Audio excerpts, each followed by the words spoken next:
میرے واجب الاحترام، میرے بزرگوں، میرے عزیزوں، یہ رمضان المبارک کا مہینہ اور آج الحمدللہ دوسرا روزہ ہے۔ اللہ تبارک و تعالی نے اس امت پر ایک فضیلت اور ایک انعام رب العالمین کی طرف سے ہے کہ 11 مہینوں میں اگر اللہ کا بندہ اللہ سے دور ہو گیا، گناہوں کی دلدل میں پھنس گیا، نافرمانیوں میں چلا گیا، کوتاہیوں میں چلا گیا، اللہ کریم نے ایک مہینہ رکھ کے اپنے بندوں کو متوجہ کیا اور کہا، اے میرے بندے، اگر تو 11 مہینے مجھ سے دور رہا ہے تو اس ایک مہینے میں میرے قریب آ جا، اس ایک مہینے میں میرے قریب آ جائے گا اور صحیح معنوں میں میرے حکم کو بجا لائے گا تو اللہ کریم فرماتے ہیں کہ تو متقین میں شامل ہو جائے، اور جب تو متقین میں شامل ہو جائے گا، تیرے اندر تقوی آ جائے گا، تو آئندہ جو 11 مہینے ہوں گے وہ اللہ کے حکموں پر گزرنے شروع ہو جائیں گے۔ تو میرے مسلمان بھائیوں، اللہ کے نبی صلی اللہ علیہ وسلم دعا مانگتے تھے کہ یا اللہ ہمیں رمضان تک پہنچانا۔ 2 مہینے پہلے ہی سے اللہ کے نبی صلی اللہ علیہ وسلم دعا مانگتے تھے اور فرماتے تھے اللہم بلغنا رمضان، اے اللہ ہمیں رمضان تک پہنچانا۔ تو میرے دوستو، اللہ کے نبی امام الانبیاء اور اللہ کریم نے ان کو گناہوں سے معصوم رکھا اور وہ گناہوں سے پاک، اور اللہ کریم نے یہ دنیا ان کی وجہ سے سجائی بسائی۔ وہ اتنی تڑپ میں تھے کہ ہمیں رمضان کا مہینہ مل جائے، تو گویا پتہ یہ چلا کہ یہ رمضان کا مہینہ مل جانا یہ بڑی سعادت ہے اور یہ بڑی نیک بختی ہے۔ اس لیے اللہ تبارک و تعالیٰ کا اس پر ہمیں شکر ادا کرنا چاہیے کہ اللہ نے ہمیں یہ مہینہ نصیب فرمایا اور اللہ کریم اس کو پائے تکمیل تک پہنچائے، اور اللہ کریم اس کے اعزازات سے، اس کے انوارات سے ہمیں مستفید فرمائے، اور اللہ کریم اس ماہ مبارک میں ہمیں اپنے گناہوں کو بخشوانے کی توفیق نصیب فرمائے۔ حضور صلی اللہ علیہ وسلم جب رمضان المبارک کا مہینہ آیا تو آپ صلی اللہ علیہ وسلم نے شعبان کی آخری تاریخ کو صحابہ اکرام کو بٹھا کر خطبہ ارشاد فرمایا، اور خطبے کو نقل کرنے والے حضرت سلمان فارسی رضی اللہ تعالیٰ عنہ ہیں۔ گویا اللہ کے نبی صلی اللہ علیہ وسلم 1 رمضان کو بھی خطبہ ارشاد فرما سکتے تھے، 2 کو بھی ارشاد فرما سکتے تھے۔ اللہ کے نبی نے گویا شعبان کی آخری تاریخ کو یہ خطبہ جب ارشاد فرمایا تو معلوم یوں ہوتا ہے کہ رمضان ابھی شروع ہی نہ ہو تو صحابہ کی ذہن میں رمضان کی عظمت، رمضان کا مقام آ جائے، اور رمضان کی فضیلت صحابہ اکرام کی ذہنوں میں بٹھانے کے لیے اللہ کے نبی نے آخری دن شعبان کا منتخب فرمایا۔ حضرت سلمان فارسی رضی اللہ تعالیٰ عنہ اس روایت کو نقل کرنے والے صحابی ہیں۔ ذرا حضرت سلمان فارسی رضی اللہ تعالیٰ عنہ کی زندگی کی طرف دیکھیں تو حضرت سلمان فارسی رضی اللہ تعالیٰ عنہ ایران کے رہنے والے تھے، اور گویا حضرت سلمان فارسی رضی اللہ تعالیٰ عنہ نے جب اپنے ذہن میں سوچا کہ کون سا ایسا دین ہے جس کو میں اپنے لیے منتخب کروں، میں کامیاب ہو جاؤں، تو انہوں نے پہلے یہودیت کا مذہب اختیار کیا۔ تو یہودیت کے مذہب کو جب اختیار کیا، اس کے اندر جب انہوں نے اپنی زندگی کو لے کر لائے عمل اختیار کرنے کی کوشش کی تو اس کے اندر ان کو فساد اور ایسی لایانی باتیں ملیں جو انسان کے عقل میں اور شعور میں آنے والی نہیں تھی۔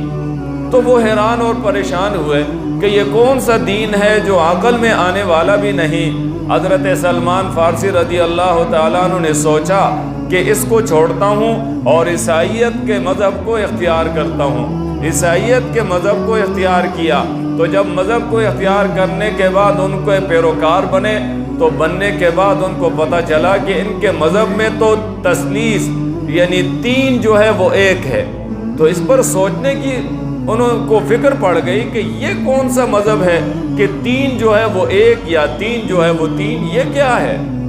گویا ان کو یہ فکر جب لائق ہوئی تو انہوں نے کہا یہ بھی دین ایسا نہیں ہے جو انسان کے عقل میں آنے والا ہو اور صحیح راستہ بتانے والا ہو۔ تو ان کی ذہن میں یہ بات آئی، انہوں نے اپنی پہلی عیسائیت کی کتاب میں یہ بات سنی تھی کہ آخری نبی آئیں گے اور وہ سچے ہوں گے، وہ حق والے ہوں گے، وہ صداقت والے ہوں گے۔ لہٰذا انہوں نے اس فکر کو اپنے ذہن میں ڈال کر گویا اس فکر کے لیے وہ نکل گئے،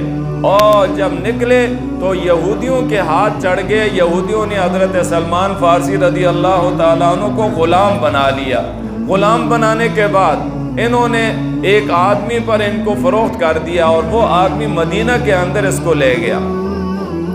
جب حضرت سلمان فارسی رضی اللہ تعالیٰ عنہ مدینہ میں گئے تو مدینہ میں جا کر انہوں نے جستجو شروع کی کہ یہ بندہ مجھے کہاں ملے گا جس کے لیے آخری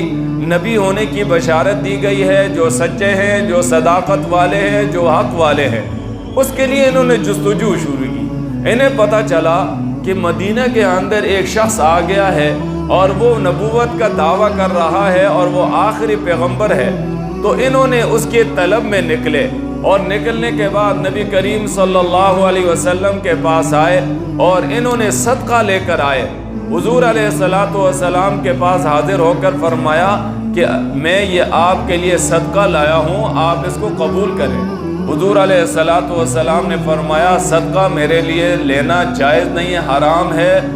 تو یہ صدقہ لے کر واپس چلے گئے۔ واپس جانے کے بعد ایک دن انہوں نے کچھ چیز لائی اور کہا نبی علیہ السلام کو یہ میں آپ کے لیے ہدیہ لایا ہوں۔ حضور علیہ السلام نے اس کو قبول فرما لیا۔ جب قبول کر لیا تو انہوں نے کہا کہ میں نے اپنی کتاب کے اندر جو نشانیاں پائی تھیں، جو پڑھی تھیں، جو سنی تھی، وہ تو حق ثابت ہوئیں، اور یہی آخری نبی ہے کہ گویا جس کے بارے میں یہی آیا ہے کہ وہ صدقہ قبول نہیں کریں گے، ہدیہ کو قبول کریں گے۔ تو معلوم یوں ہوا یہ وہ آخری پیغمبر ہے۔ حضرت سلمان فارسی رضی اللہ تعالی عنہ نے نبی علیہ السلام کے دست مبارک پر کلمہ پڑھا، اور کلمہ پڑھنے کے بعد اسلام قبول کیا،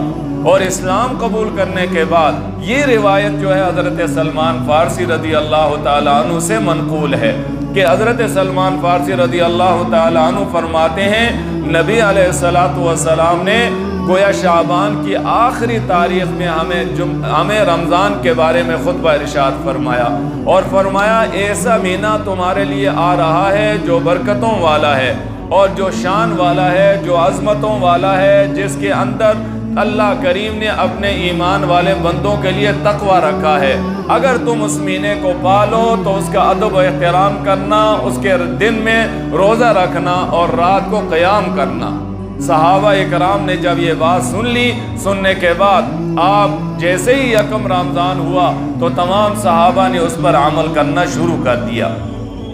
پھر دیکھیں حضور علیہ السلام کی صداقت کو دیکھیں۔ حضور علیہ السلام کی صداقت حضرت سلمان فارسی رضی اللہ تعالیٰ عنہ نے ثابت کی۔ آپ نے جب پہلے صدقہ لایا تو حضور علیہ السلام نے قبول نہیں فرمایا، اور جب ہدیہ لایا حضور علیہ السلام نے قبول فرما لیا۔ جب قبول فرما لیا تو حضرت سلمان فارسی نے فرمایا یہ آخری پیغمبر ہیں۔ یہ حضور کی صداقت تھی، یہ حضور کے جو ہے کرامات تھی، یہ حضور علیہ السلام کے آخری نبی ہونے کی علامت تھی جو حضرت سلمان فارسی رضی اللہ تعالیٰ عنہ کو سمجھ میں آ گئی۔ اور پھر دیکھیں ایمان کی قدر دیکھیں۔ حضرت سلمان فارسی رضی اللہ تعالیٰ عنہ نے جب ایمان لایا، ایمان لانے کے بعد حضور علیہ السلام کی صحبت میں بیٹھ گئے، اور پھر ہر وقت اللہ کا شکر ادا کرتے تھے، کہتے تھے یا اللہ آپ نے مجھے حق اور سچا راستہ بتا دیا، آپ نے سچے نبی کی صحبت مجھے دے دی، آپ نے حق والے نبی کی جو ہے مجھے رفاقت نصیب فرما دی۔ یہ حضرت سلمان فارسی رضی اللہ تعالیٰ عنہ کی ایمان کی قدردانی تھی۔ آج میرے مسلمان بھائیوں ہمارے اندر ایمان جو آیا ہے وہ گھر سے آیا گیا، تیار ہمیں ایمان مل گیا، اس کی ہمیں قدردانی نہیں ہے، اس کے مقام کی ہمیں معرفت نہیں ہے کہ یہ ایمان کتنی بڑی چیز ہے اور کتنی بڑی اللہ کی نعمت ہے۔ گویا اس کی قدردانی تب پتہ چلے گی جب ہماری آنکھیں بند ہو جائیں گی اور حساب و کتاب شروع ہوگا، اور ایک پلڑے میں ایک چھوٹا سا کاغذ لایا جائے گا جس کے اوپر لکھا ہوگا لا الہ الا اللہ محمد الرسول اللہ، ایک طرف پلڑے میں وہ رکھا جائے گا اور دوسری طرف اعمال ہوں گے۔ یہ جو کاغذ ہوگا، یہ کلمے کا کاغذ جو ہوگا، یہ وزنی ہوگا، تو اس وقت بندے کو پتہ چلے گا یہ ایمان کتنا جو ہے وہ قیمتی تھا۔ میرے مسلمان بھائیوں، آج ہم اس ایمان کی قدردانی نہیں کر رہے، اس کی آبیاری نہیں کر رہے۔ جس طرح ایک پودا لگایا جاتا ہے اور اس پودے کی دیکھ بھال کی جاتی ہے، اس کو پانی دیا جاتا ہے، اس کی نشو و نما کے لیے کوشش کی جاتی ہے، ہم اس طرح ایمان کی آبیاری نہیں کر رہے۔ کیوں؟ ہمیں ایمان تیار پہ مل گیا، ہمیں گھر سے ایمان مل گیا، اس لیے جو چیز تیار پہ مل جاتی ہے اور بغیر کسی مشقت کے، بغیر کسی تکلیف کے، اس چیز کی قدر اور قیمت اتنی دل کے اندر نہیں ہوتی۔ لیکن یاد رکھیں، ایک ایک صحابی کی زندگی کو آپ پڑھیں، ایک ایک صحابی کو، تو آپ حیران رہ جائیں گے ان کے اندر ایمان کی کتنی قدر تھی اور ایمان کا کتنا مقام تھا۔ وہ گویا اپنے ایمان کے اندر ذرا سے فرق محسوس کرتے تو وہ کہتے کہ ہم تو منافق ہو گئے۔ نبی علیہ السلام کی صحبت سے ذرا سے دور ہوتے، اپنے گھر کے ماحول میں جاتے، معاشرے کے ماحول میں جاتے تو وہ ذرا سے اس کے اندر تبدیلی پاتے، تو آ کر نبی علیہ السلام سے فرماتے کہ ہم تو منافق ہو گئے۔ حضور علیہ السلام نے فرمایا، اے میرے صحابہ، میری صحبت اور میری صحبت نہ پانا، اس میں فرق ضرور آئے گا۔ لہذا حضور کی صحبت میں بیٹھے رہنا وہ الگ سی حیثیت رکھتی ہے، اور حضور کی صحبت سے ذرا باہر آدمی چلا جائے، اس کی آثار اور اس کے جو ہیں گویا کہ وہ قدر و قیمت، اس کا فرق محسوس ہوگا۔ اور پھر حضور نے فرمایا، مجھ سے جتنے دور ہوتے جاؤ گے اتنے ایمان کے اندر جو ہے وہ بگاڑ پاؤ گے،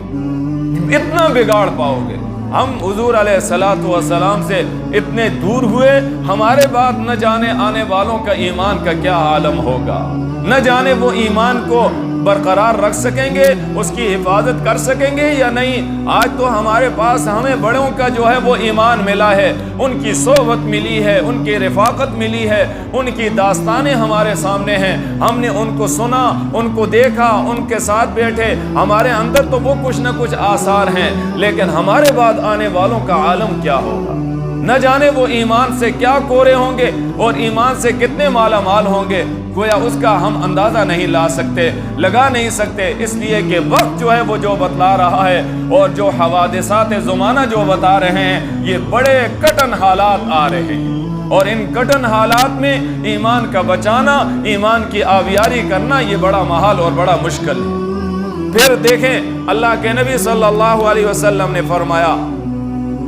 شہرٌ، یہ مہینہ ہے، جعل اللہ صیامہ فریضہ، اللہ کریم نے اس ماہ مبارک میں رمضان کے یہ روزے تمہارے اوپر فرض کیے ہیں، وقیام اللیل تطوعا، اور اس کی رات کو کھڑا ہونا، قیام کرنا، یہ تمہارے لیے گویا کہ سنت ہے۔ تطوع نفل بھی ہے، سنت بھی ہے، لہذا یہ رات کو کھڑا ہونا، قیام اللیل، تراویح کو قیام اللیل کہا جاتا ہے۔ قیام اللیل کیوں کہا جاتا ہے تراویح کو؟ اس لیے قیام اللیل کہا جاتا ہے کہ تراویح کے اندر اصل جو ہے وہ قیام ہے۔ آپ بھی دیکھتے ہیں کہ تراویح کے اندر جب آدمی کھڑا ہوتا ہے تو قیام میں زیادہ دیر لگتی ہے، رکوع اور سجدے میں دیر نہیں لگتی۔ اسی لیے اللہ تبارک و تعالی نے اس امت کے لیے اس تراویح کی نماز کو مقرر فرمایا، اور اللہ کے نبی صلی اللہ علیہ وسلم نے فرمایا کہ اس قیام کی فضیلت اللہ کے ہاں بہت اونچی ہے۔